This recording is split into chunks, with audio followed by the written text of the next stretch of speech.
Okay, so we're going to talk about sports and debating.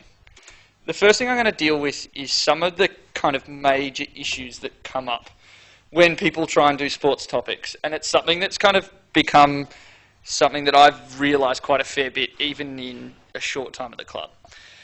The major problem is that people deny the existence of sports debates, or they just think that they're stupid.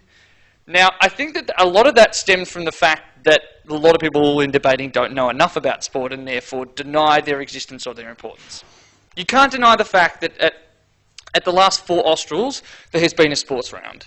And there has also been one sports motion in the final in the last 4 years as well. This was relating to sporting bodies. I think it was 2010. I can't remember when. So the important thing you've got to realise is that you're actually going to have to engage with sports debates in some respects. And although there aren't many people in Australs teams here talking to the people that might be listening, it's particularly important to understand that you will actually have to know some things. On that topic of knowing things, for the people that do know sport and then try and do debates about them, steer clear of arguing by example. It's very, very easy to assume that there is a general understanding. And this goes for any topic of which you have specific knowledge. But it's very, very important that you steer clear of just asserting an example and assuming that this will be understood. I had this problem come up in an Australs debate last year. I talked about the importance and I assumed an understanding that the adjudicator would know who Harry Kewell was in relation to Liverpool. Turns out she didn't, and the argument was pointless. That's something that people need to think about. The other thing to think about in sports topics is when they come up, actually analysing whether or not they're about sport at all, and whether or not they're just dealing with some form of, development economics, or whether or not they're dealing with the criminal justice system, or some other thing like that. It's actually stepping through, is this actually talking about sport in general, or can I just, in a very cookie-cutter way, take other things about deterrence, for example, in a criminal justice debate, and just implant them into a sporting context without a necessity to have lots of examples. That's another thing to talk about. Another thing that I find really important as well is, and it's something that I've noticed in my short time here that's missing, is differentiating between what are the different actors in any sports topic idea. The ones that I've listed there are the ones that I see are most important. The teams themselves, the supporters is something that's quite often left out, and it's talking about the importance that a supporter has to a game. And this is something I'll talk about in a second, but without supporters around the world, it is very difficult for a sporting body to ever be viable. That is a particularly important thing to understand. So whenever you're analysing, implementing something new into sport, or suggesting that you ban something, you need to understand that supporter base needs to be an important actor that people can engage with. You also need to understand the trends of what that supporter base has done previously before you go asserting they're going to act in a certain way. Another thing is big corporations and advertising money that comes with any major sporting tournament or major sporting body. As much as I said that it's supporters that are incredibly important for these to actually be viable, it's also not going to be particularly viable unless you have some form of sponsorship, advertising money, in terms of actually funding the kind of TV rights and all that kind of stuff, and the ability to access this sport in general. Improving stadiums, all that kind of stuff. Whenever you implement something, you need to deal with how these corporations have a certain image of the sport and how that may change that image in general. Another thing is the sporting bodies and associations themselves. This is something that is quite often forgotten, or just like there's a general lack of knowledge as to the hierarchy of a lot of sports. So in an example, for example, in a debate about soccer, and you're going to implement something to teams, you need to engage with the fact that there are many different levels of sporting associations. So if you're going to implement something, you need to outline whether or not it's going to be through FIFA, whether or not it's going to be through Football Australia, Football Victoria, local competition bodies, and then the team itself.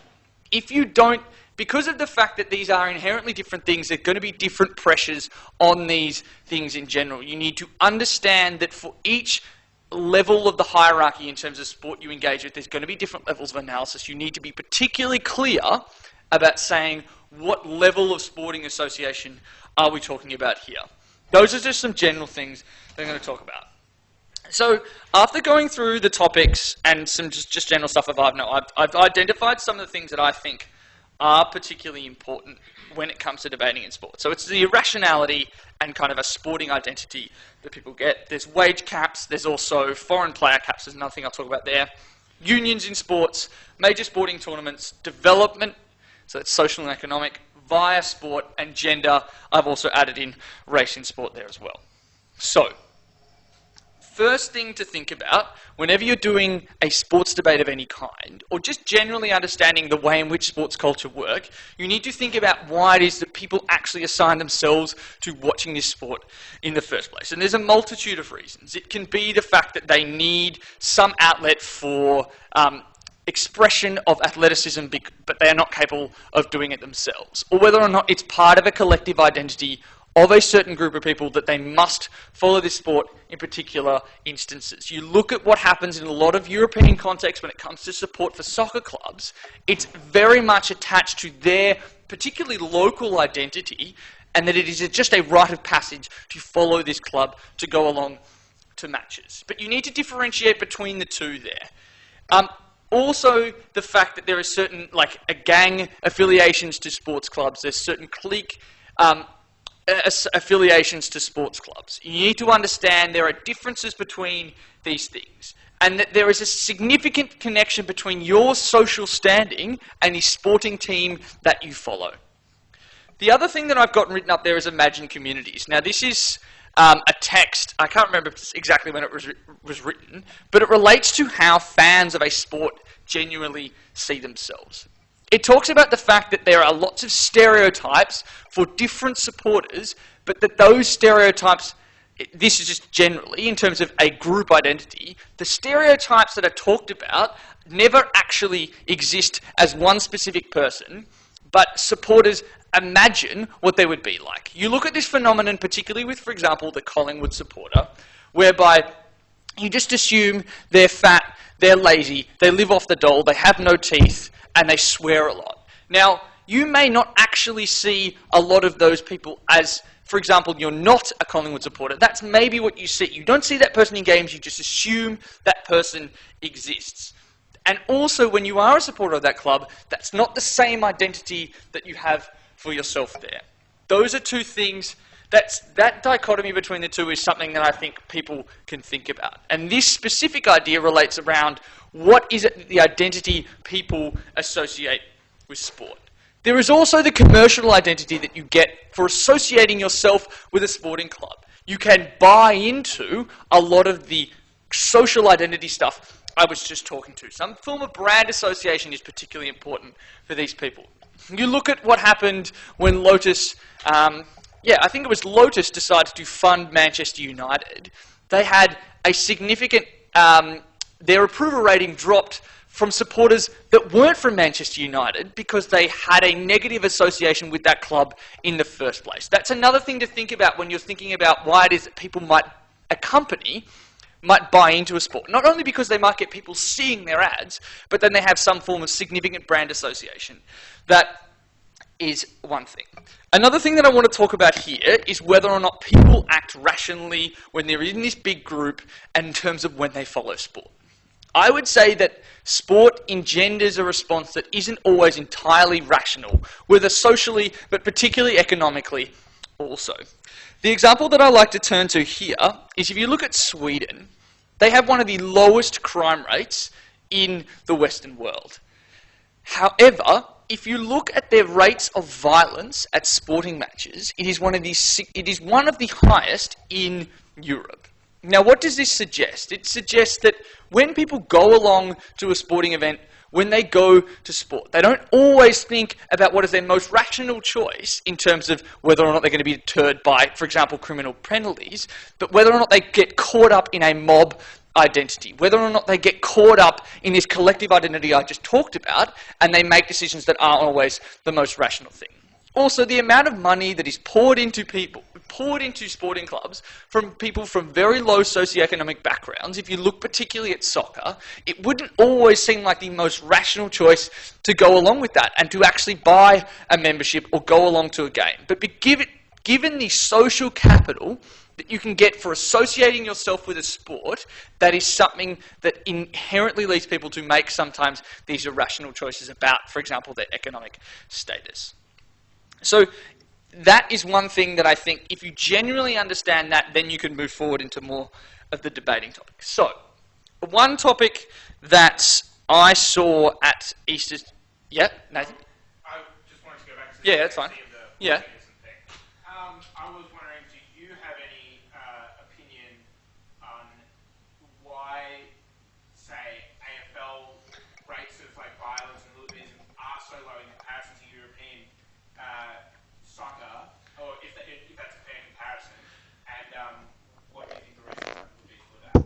I think in the instances where you differentiate between rates of crime, you look at the affiliations that I was talking about before with certain classes of people, but also with certain groups, certain gangs, that would also engender it to be highly geared towards other things. So if you look at it in terms of the rates of violence that occur in some parts of Eastern European soccer, they're generally associated with, youth gangs and youth groups that have a higher rate of crime than the rest of society. And I think if you look at the AFL, particularly in terms of its history, it has not been associated in that way specifically. And I think that also, given the wide viewership, it kind of means that the rate is actually quite low. There is also just a historical, in some instances, a historical association between kind of youth hooliganism and soccer. Now, I don't know as specifically enough about the reasons behind that, but I think if you look at even what's happening in Australia in the last couple of years with the A-League, I think that's in a particularly interesting area to look at. Yeah. Any other questions? Yeah? Keith, who turned up late.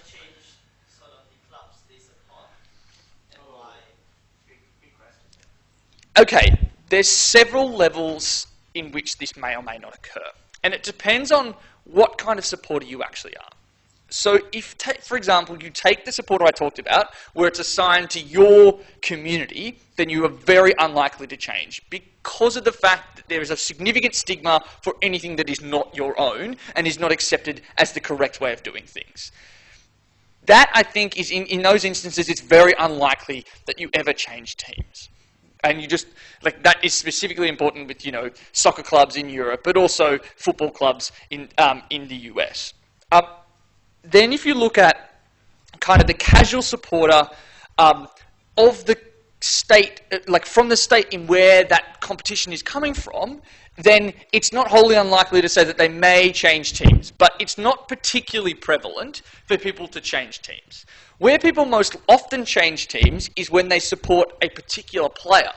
That's whether or not because they don't live in the state where it's being played and they're following something from their own country, from their own community, playing, and as they change teams, that player changes teams, they may change the team that they support. Also, in instances where they just have a single generally favourite player, they will follow that player as they move around. And whereas in Australia that's not as common because the movement of players isn't that large, if you look at what happens in the US and in Europe, it's a very, very common occurrence for players to change teams. So your allegiance to a certain club is something that is not as steadfast as it would be in Australia. But also, kind of generally on that issue, there's a significant stigma towards not supporting, for actually changing your teams, because of the fact that you are seen as supporting some kind of tribe, for example, or being associated with a group, and it's not seen as a particularly, socially, it's not a widely accepted decision, unless, of course, you can prove the fact that you're only supporting that team for that one player, and then the switching teams is something that's not very common because of that stigma. That make sense? Okay, now on to wage and salary caps. This is something that comes up in debates quite often because of the fact it associates economics to sport, and that makes it a lot more accessible for a lot of people. So in terms of the actual facts behind it, can anyone explain some of the sports that do use them and the model that they use? Because there are different models. In the A-League, it's like an entire team salary cap, and then you have restrictions on the amount of domestic players you have. Yeah. How much you pay your international players. Yeah, that's something that I'll get to in a second. But yeah, that's an example. There's also the NFL NBA example, whereby you have a soft salary cap, and then you have a hard salary cap. So what that, let's say, I think it's in the NBA, it's about 75, somewhere between 75 and 90 million is the soft salary cap for salaries of all players and personnel. That personnel includes coaches and assistant coaches. Then, after you go above that threshold, you have a thing called the luxury tax, whereby the owner of the club must pay double what they are already over the cap. So let's say the soft cap is at 90 million, and their overall cap is something like 92. Overall salary combined is 92. They now have to pay an extra 2 million to the NBA to actually pay for it. So that's another one. There is also the very simple hard cap that you get in terms of the NFL, in whereby you just cannot go over and above what occurs. That's a fairly standard model. But there's also some nuances in terms of the stuff that was talked about just before, in terms of what you can allot to certain players, whether or not it's in guaranteed money, or whether or not it's based on future performance, and where that factors in. That level of nuance, I would be surprised if it came into a debate. It's also very specific to different sports. If you want to go away and understand it, the central bargaining agreement in the NFL is fascinating, just because of the different understandings and the ways in which you can and can't spend money on guaranteed, non-guaranteed, conditional funds, all that kind of stuff. But that's very, very specific. So, what do they do with the extra revenue? They, can afford to help teams refurbish stadiums, invest in certain things. Like, for example, a lot of the NBA's money coming off, luxury taxes, but also funds from sport matches went to them setting up their own TV network. Also, so just generally along those lines. But it's just in terms of upkeep of the competition in general, but also paying people that run the sport. So in terms of unrestricted salary caps, this occurs a lot more in terms of European soccer, whereby you can just pay however much you like for a certain team. However much you want to bankroll, that is fine. So if you look at this kind of some form of cap on top of it, or nothing at all, there are very different levels of analysis that you can attack them at. So in terms of when you have an actual cap, you can drive away certain people with a significant amount of money from investing in that sport because of the fact that they can actually just buy a soccer team, for example, in Europe, and just spend away and buy a lot of good players. That's a trend you see with teams like Manchester United and Paris Saint-Germain. And if you look at in terms of the investment that you might see, if, for example, there is a salary cap and you have that inability to spend all of your possible wealth, that is something that might drive prospective owners of teams away. However, what you do see in terms of when you do have a salary cap, there is a culture-based element to any contract that you're offering to someone. So that works insofar as you look at an example, you are currently on a team being paid, $5 million, and you are up for contract renewal with your current club. And another team offers you the maximum that they can offer you per season, like in terms of length, in terms of money. Let's say, for example, however, because of the fact that that cap exists, they're unable to offer you an exorbitant amount. Then if, for example, your own club offers you a little bit less but says, look, we can offer you a culture that you're comfortable in, you have been successful in. Whereas if, for example, you look at the example where there's no cap, the other team can just keep on funding to the point where they can now override that kind of mitigation process that you were going to in terms of a club culture that you already had and a known kind of culture that you've been successful in, as opposed to an unknown. But now, because of the fact that there is no cap, they can just keep offering you money until that kind of culture element is kind of weeded out. So that's one way of kind of thinking about the fact that now it gives clubs that don't have a significant amount of room in terms of, and a significant amount of money, the ability to actually retain players. Another thing, yeah, Keith? No, I've got a next idea. Like if I'm a club owner and I'm considering spending 100 million on buying a new player, Yeah. how do I make a return on that investment? So Since it's such a huge investment, right? Yeah. because of the amount of money you can make off merchandising, TV rights, there is a significant scope to make money. But that's not to say it's a guarantee that you'll make money from certain players. There are some players that only do well in a certain environment. You implant them into another team, they don't do as well, they don't get those kind of jersey sales, you don't get those TV rights, all those kind of things, and you actually lose money on that investment. David Beckham made up all the money, which was a record fee at the time, right? When he was purchased by Real Madrid, and they made the money up. David Beckham made a significant amount of money. The high profile. I know that's the most extreme example, but Another example would be, for example, the transfer of LeBron James from Cleveland to Miami. It was a very, very significant contract, but he made up a lot of that money in terms of merchandising deals, their overall popularity of the club. But also, when you get better players, you get more money the further along you go in the competition. In terms of you get more sponsorship money. The better you are, the more likely you are that you're going to attract people to kind of watch you, but also you attract sponsorship dollars. But it's never a guaranteed science, and that's the important thing to understand. It's not a guaranteed that as a sports club you are going to make money each year. That's something that I'm going to talk about in a minute. But in terms of a lot of sports, there is a significant debt problem after the GFC, particularly in European soccer. So in terms of kind of wage and salary caps, there are a lot of ways you can keep looking at it. But it's also in terms of, like in the stuff I was talking about before, going through and stepping through the different actors that might be involved. So, for example, if you don't have a wage cap, or a salary cap in general, you can actually go out and buy the most popular player and the player that your fan base is genuinely looking for, and you can actually get some more supporter base involved because now you can offer that money and get people there. That's just, but it's always about applying that. What are going to be the main actors in this? How do we change them? What effects does it has? Another thing that comes up in sports in terms of caps is foreign player caps, for example. Now this occurs in soccer, it also occurs in some, I know for example it occurs in Australian basketball.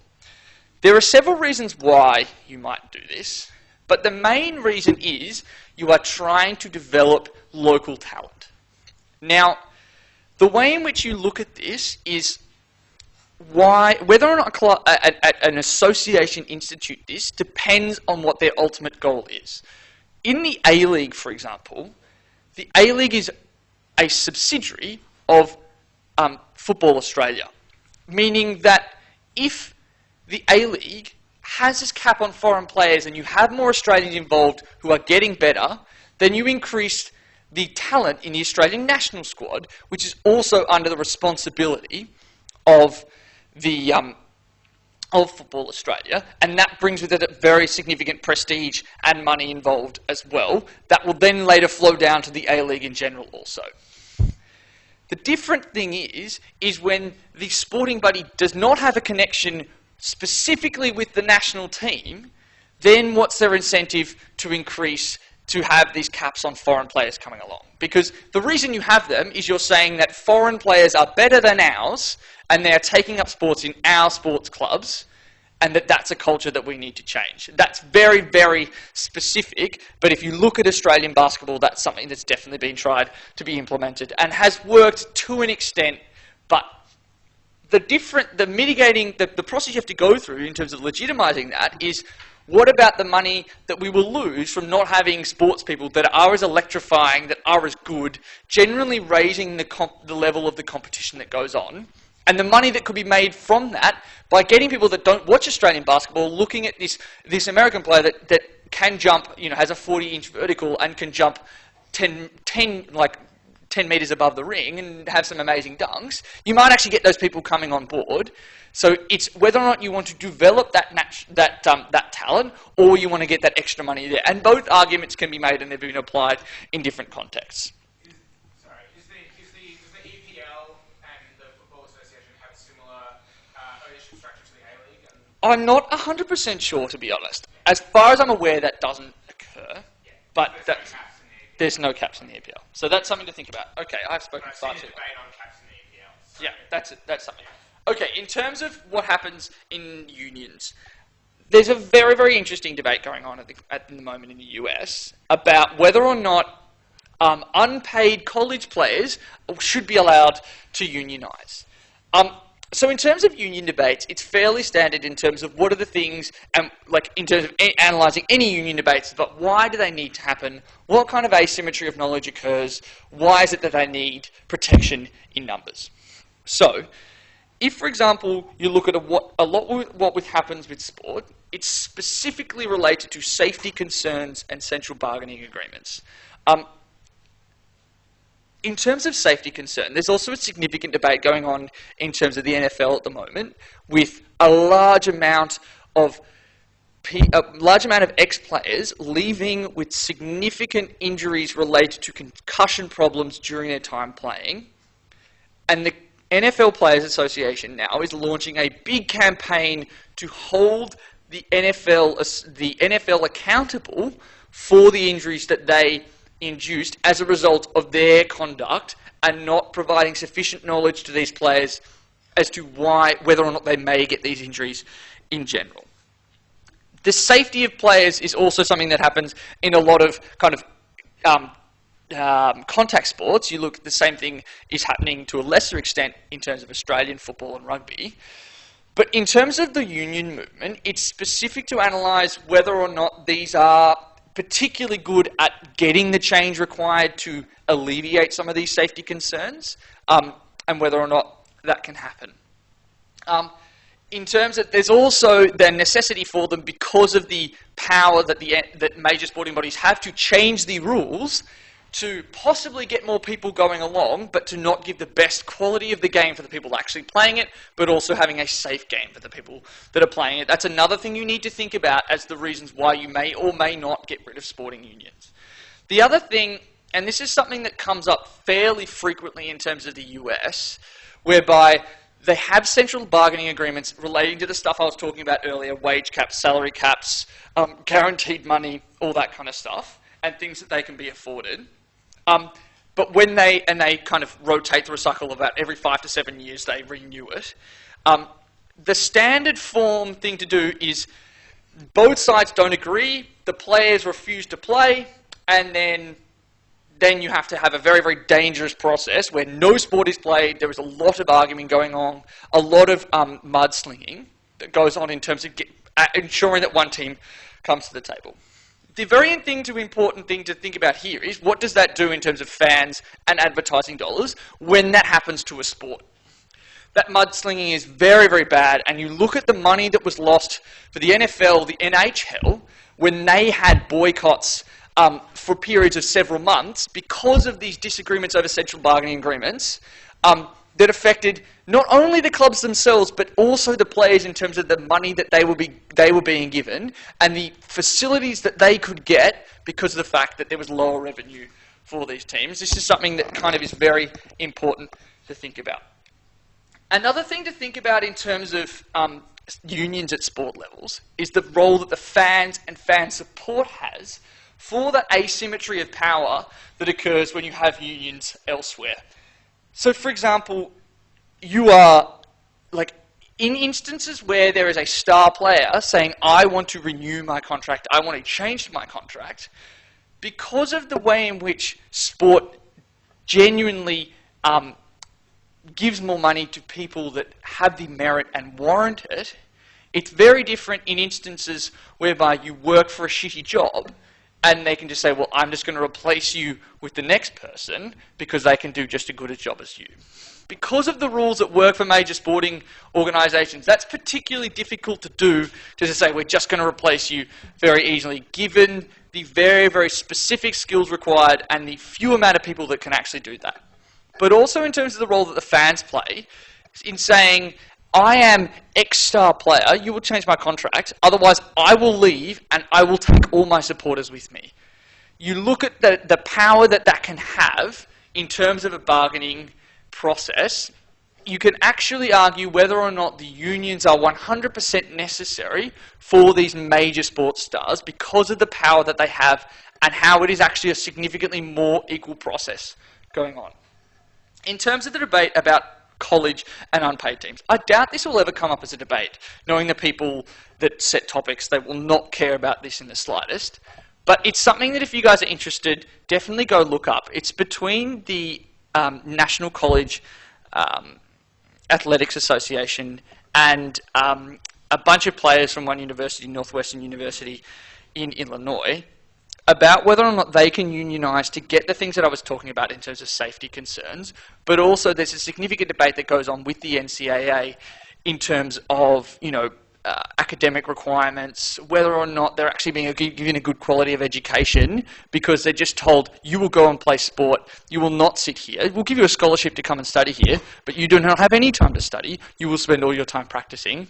But also, whether or not these universities can make a significant portion of money, and other, like for example, can EA Sports make money off the visage of an unpaid college American football player when they're not actually being paid anything?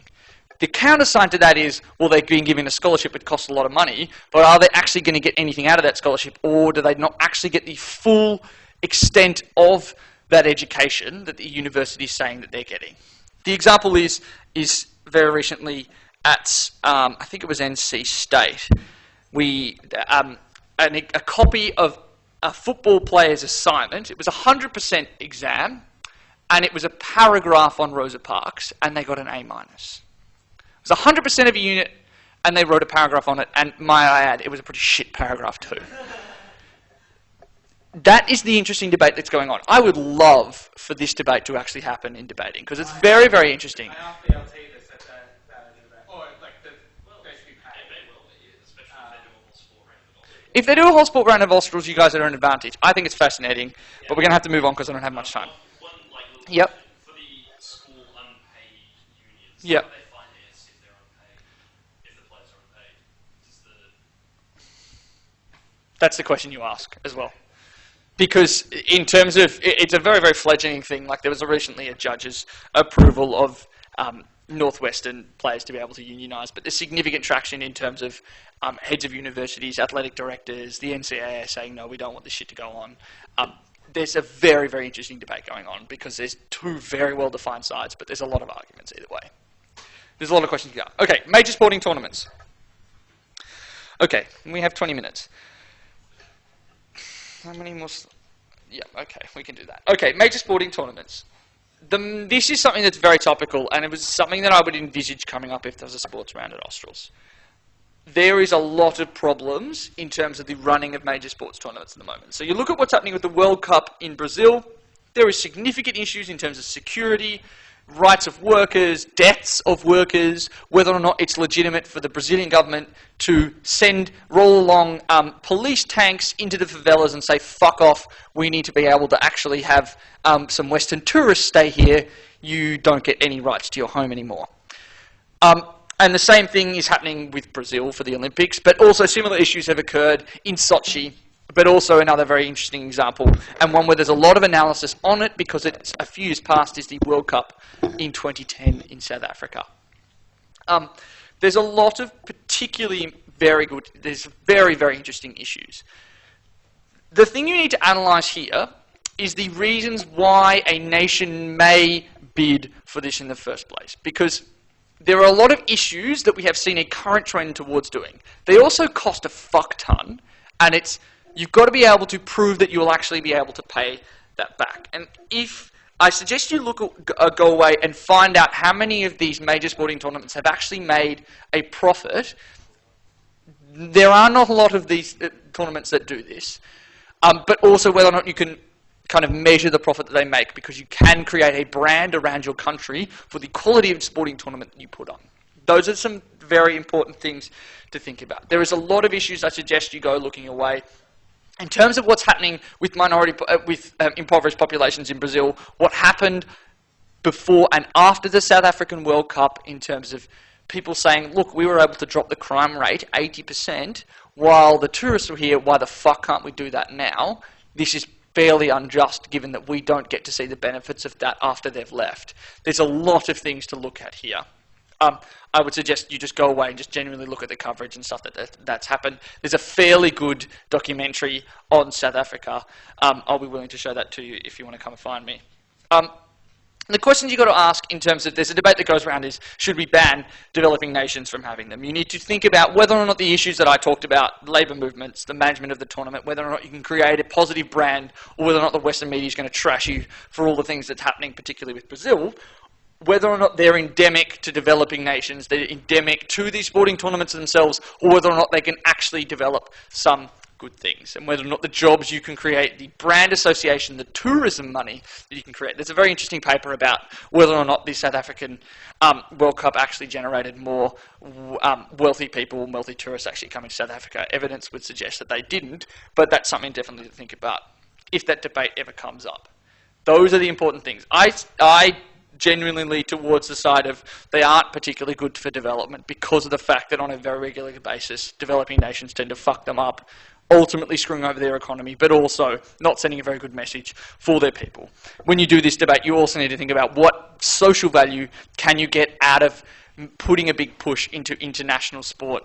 You look at what has happened with certain identities related to major sporting teams. If you look at what happens with African soccer, but I haven't got time to talk about that now. It's also very interesting. So that kind of feeds into this discussion of development also. So in terms of social development, there is a very interesting debate that happens from time to time about whether or not sport should be prioritised for funding in post-conflict states.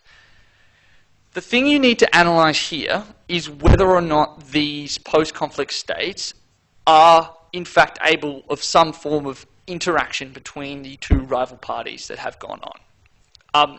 And you need to ascertain whether or not sport, in terms of its antagonistic, I'm going to drive a wedge between two groups of people thing, is actually particularly good. Because if you look at what happens with a lot of stuff in the Western world, it's not very good in terms of engendering ties, particularly at matches. The other thing that you can think about in terms of post-conflict states, about whether or not putting money into these sports in general can actually create a lot of identity around your national sporting team, and whether or not that can bring groups of people together. The very interesting example for this was in terms of Sri Lanka, where there were significant ethnic tensions, but in terms of the minority group, there is also a very, very popular following of the Sri Lankan cricket team. The star player, and by many accounts the best bowler ever to play, Matthiya Muralitharan, was a member of that minority group, the Tamils. And there was some instances where they would stop fighting because of the importance that everyone in Sri Lanka, a lot of people in Sri Lanka saw with Matthiya Muralitharan in general, no matter what social, or in this instance, tribal group he came from. That's a very interesting thing to think about, but also what he could possibly be doing and what has done to an extent after the conflict in terms of trying to fix it. Another thing that happened is also with the Afghanistani cricket team, where how they've actually become more successful. That's helped with some social unrest in the country. They've actually managed to do quite well. They've made 2020 World Cups. They've made one-day international World Cups. It's a very interesting thing to look at. So building, and the next thing you think about is in terms of the economic development that can be associated with sport. It's whether or not the stuff that I talked about previously in terms of investing in a tournament, some of the very similar analysis occurs for just investing in sport in general as opposed to investing in a tournament. Can you create enough jobs? Can you create some form of social cohesion? Can you provide a pastime for people that isn't trying to kill each other? These are things particularly to think about. But also in terms of, particularly for youths, whether or not you want them investing in some form of gang culture, or do you want them investing in some form of athletic culture where you can actually get the positives of good health as well as not trying to fight each other. Those are some of the things that you can think about when you say that you can get some form of both economic but also social benefits. The thing that I've got here in terms of economics, when you introduce a fledgling nation to a sport, particularly on a kind of team-based national level, so not the national team in general, but a statewide competition, is because these states are often quite weak. They leave themselves open to a betting market that manipulates them. The examples I've got here, I do have Australia in there, and that's an interesting example. But in terms of Nigeria and some of the Central African states, there is a very, very significant, very significant and interesting analysis of how there is a lot of betting that goes on, a lot of match fixing, to the point where I think it was Nigeria, I'm not 100% sure, and I'll have to go away and check, where every single person had every single team had exactly the same record, and it was lose all your games away from home, win all of them at home. That's particularly interesting. Also, what happens with Australian soccer, in Victorian soccer as well, where it's not very, very well structured. There is not the same amount of money going in. There was a very big betting scandal and match-fixing scandal that went on last year. I suggest you go look that up. It's quite interesting. A thing that I forgot to look up, put up here, but it's also very interesting, is what happened with parts of Western South America, Central America, in terms of the association of drug culture and sport, and drug lords investing in sporting teams. This is something that I don't have enough time to explain, but I suggest people go away and watch the documentary The Two Escobars. It's a documentary by ESPN, and it talks about how Pablo Escobar invested significant amounts of his wealth into Colombian soccer, and how that actually had some it actually aided social cohesion in some way. There's also the flip side, whereby some of the other drug lords were also funding these teams with their drug money. And then if, for example, the referee gave a call against them at a critical point, would take them outside and behead them in front of the rest of the people involved. That's a very, very interesting example. I suggest people go away and watch it, not only just because of debating, but it's also a fascinating insight into what happens in Colombia. I'm sure they did. And whether or not we can, like, this also plays into the links between crime and sport and how that plays out in terms of also, gang and tribal and relations with sporting teams. This is something that I would suggest people go away and watch because it's fascinating. Another thing in terms of development, and this is something that I have a specific interest in because I had to write a paper on it, it's in terms of what kind of structures can you bring when you bring in sporting teams. In order to have a functional sporting team, you need some form of bureaucratic structure. You need a president, you need kind of people to run different executive roles. The argument that you can make is that when you can do this on a micro level, in terms of a sporting team, different social groups, that it can actually engender a culture of bureaucracy that can help a fledgling state develop some form of stability.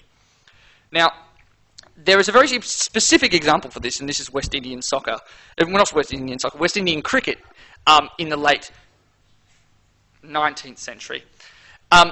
In terms of the British brought over cricket with them, and it did engender a bureaucratic culture in terms of there was a very specific hierarchy of a cricket club that came from the Marylebone Cricket Club, where you had a president, you had a vice president, you had different people serving different roles, and that aided in creating a bureaucratic structure that ultimately led to them having a government. There's also the undertones of kind of slavery and kind of colonialization that go along with that, but it is an example where that has engendered a structure that actually increases the stability of the state in general as a result of investing in a sporting form and sporting clubs. That's an interesting thing to look at. Another thing, just in terms of that betting stuff that I wanted to talk about, it's interesting to know that all cricket clubs that started up when cricket was becoming a popular sport, this was in the early 1800s, they all set up and were funded by pubs that had betting rings. All of them. They were not, and the only reasons that people made cricket clubs was so that rich lords could fight off against other rich lords over bets about who could buy the better cricket team. That's a particularly interesting thing to look at in terms of the direct links between sports and betting, and how it can actually be betting that actually sets these up in the first place. Again, there's a lot more to say there. So onto my final topic. We've got about 10 minutes, that's fine. In terms of gender and race in sport. Now, these are again issues that I could spend 2 hours talking about. I've kind of had to condense it down. So, in terms of gender in sport, if you look at the hard facts in terms of the wages that are earned, sport is quite sexist in terms of the wage that we give women. There is not a lot of equality in terms of what happens. In terms of Australia, only 2 people in the top 50 earners in Australia are women. They are Samantha Stosur and Edwina Tops-Alexander, who is only doing it because she is in a very, very high money sport. She's in equestrian in Europe that has a lot of very, very rich clubs and very, very rich brands that associate themselves with them. There is a significant difference between the major earners in terms of men and in terms of women. That is something that genuinely has to be accepted. There are some reasons for that. It's in terms of, and it's a very difficult, it's almost a cycle in and of itself. There is an entrenched culture that men's sport is more interesting to watch. Whether or not you say that is just something that is natural or whether or not that is forced upon you, feel free to argue away upon that. But this is the generally accepted thing, that men's sport is going to be the more watched thing. That means that the advertisers and the people that want to sell their brands that fund the sport are going to invest in things that a lot of people are watching. Now, with that money, these sporting clubs are able to spend more money on themselves, more things on in terms of advertising their own sport, getting more new people there, and then that just entrenches itself, and you just get, in a lot of instances, male sports getting a very, very large share of the money that goes through. Also, in terms of the stigma that are associated with women getting involved in other sports, whether or not they have significant enough options to get into different sports. If you look at the facts, the most played sport in Australia is netball, and that can be attributed to the fact that for a lot of people, for a lot of girls that are in primary and senior school, there is not many other avenues for them athletically in terms of team sport, whereas with guys, there is not one sport that dominates all of them across the entirety of Australia. There are a lot of different options. The only one that really has some equality is tennis in terms of Australia. Netball is the most widely played in Australia because there aren't those other options. That is a particularly interesting thing to look at. Right, I can't see my screen anymore. So that's a very interesting thing to think about. Whenever you engage with this in a debate, you have to think about why it is that whatever plan you're going to do can break that cycle, can break that stigma that I just talked about, and whether or not that can happen.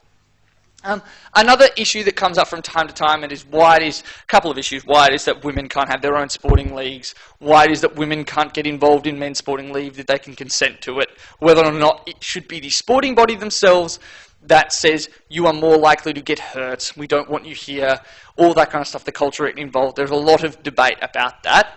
It both ways in terms of also guys playing in women's netball competitions. When there is not another avenue, there is not the ability for a guy to say, look, I am 17, I want to play. Or I think there was an example in Australia about 3 or 4 years ago with a 13-year-old that wanted to play in an all-girls competition for netball, whether or not he was able to do that. That's a very interesting thing to think about. And again, you have to talk about, in that instance, it's very much a consent debate, but also to consent to the harms that you may get physically. But also whether or not you should be able to exercise that right yourself. Another thing to think about is in terms of the coaching disparity that occurs. Just recently, and feel free to go research this yourself, it's the first time ever that a female has been employed as a head coach of a major sporting soccer club in Europe. What effect that has in terms of, and whether or not it's a male-driven culture that shows women out, or it's a merit-based thing, that is another issue that plays itself out. Or whether or not her being called the female version of another coach actually gives her sufficient credence when she's actually quite a successful coach, has worked for a lot of major soccer clubs that have a lot of prestige, whether or not that is, again, I'm going to say, quite blatant sexism. Another debate that came up recently at the Nostrils is in terms of whether or not you force, if, for example, if you're a nation and you're going to put a men into one sporting competition, if females can also compete in that, whether or not you force teams to have a female representative in that sport. That's another debate that happens. Again, I don't have enough time. And another thing that I could talk several hours about, and have had lectures on this in terms of race in sport. And the most interesting examples are in South Africa itself, but also in Zimbabwe. whether or not sport is inherently racist, both ways in terms of there are sports that are predominantly in the US. There are certain even positions that are predominantly for white Americans, and then there are certain positions that are predominantly seen as for African Americans. Whether or not that's legitimate, or whether or not that's just blatant racism and people are just lazy, as to why that doesn't change. The interesting debate that happens from time to time is whether or not you should endorse racial quotas in sporting teams. This happens a lot in South Africa with their cricket team. The issues with this are if you look at, for example, certain sports are associated with different races, or in this instance, socioeconomic statuses that are, because of factors in the past, now associated with certain races, that preclude, that mean that it's very difficult to find enough people with merit to fill that team in order to meet that quota. This debate goes a lot between what about for the South African soccer team as opposed to the South African cricket team, because of the stigma and the socioeconomic status related to cricket itself, and whether or not you're actually going to play it in the first place, as opposed to soccer, means that there is a higher percentage of white South Africans who play cricket as opposed to soccer, in terms of we have more native African people playing in the South African soccer team, and the difficulties that occur when these teams can't meet these quotas. South Africa is a fascinating example in terms of racing sport, and when the sporting world boycotted South Africa during their apartheid regime because of the disgusting things that they were doing. That's another debate within itself. There's also a recent example in terms of Palestine and Israel, where FIFA has suggested that they may boycott and refuse to allow membership of Israel unless they increase the playing conditions of Palestinians who come across to play on Israeli land, but also in terms of their relations with Palestine themselves. That's another very interesting debate. If you ever get that debate, it's always about analysing what are the incentives for these major sporting bodies. Will people actually change some of their actions as a result of not being able to engage with that sport? I think there's some very persuasive analysis about the identity stuff that I talked about earlier that do actually force people to go out and say, I'm not going to stand for this anymore. This is the time to change. This was the straw that broke the camel's back. So after all that, and I'm sorry that I've had to talk at you all for an hour, there are a lot of things related to sport that can be applied in debating. These sports topics will come up, just not as much as, for example, IR or economics. But there are examples that you can use here about race, about societal engagement that don't have to just be applied to sport. They can be very interesting. Are there any questions? Is there an example of a unisex sport that is quite competitive between sexes?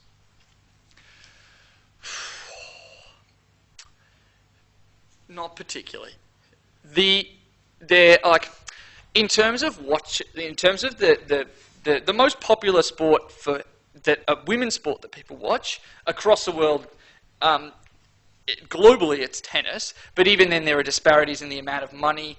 There used to be a disparity in terms of the amount of money that women could earn at a tournament, and it was less than men.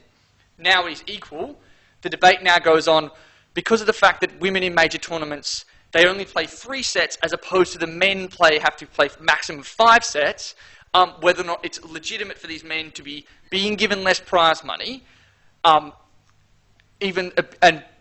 being given the same amount of prize money, but in terms of the minutes played per tournament, they do significantly less. Why is it that women now play less?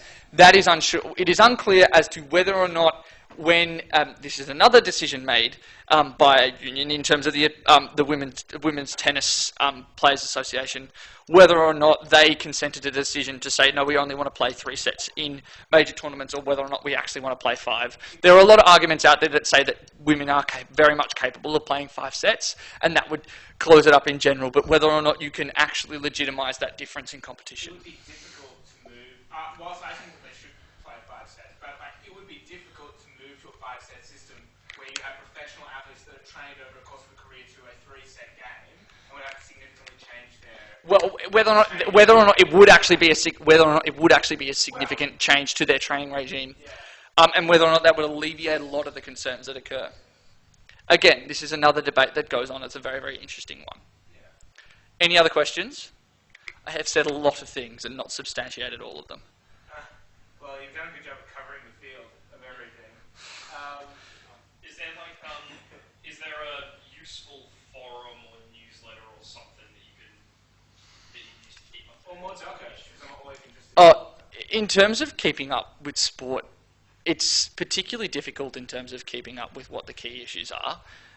Because of the fact that there's constant cycle of things. It's the same way that international relations works. But in terms of the scholarly understanding of sport, there isn't that same understanding and field that goes on as opposed to international relations, where there's a very big scholarly interest in it.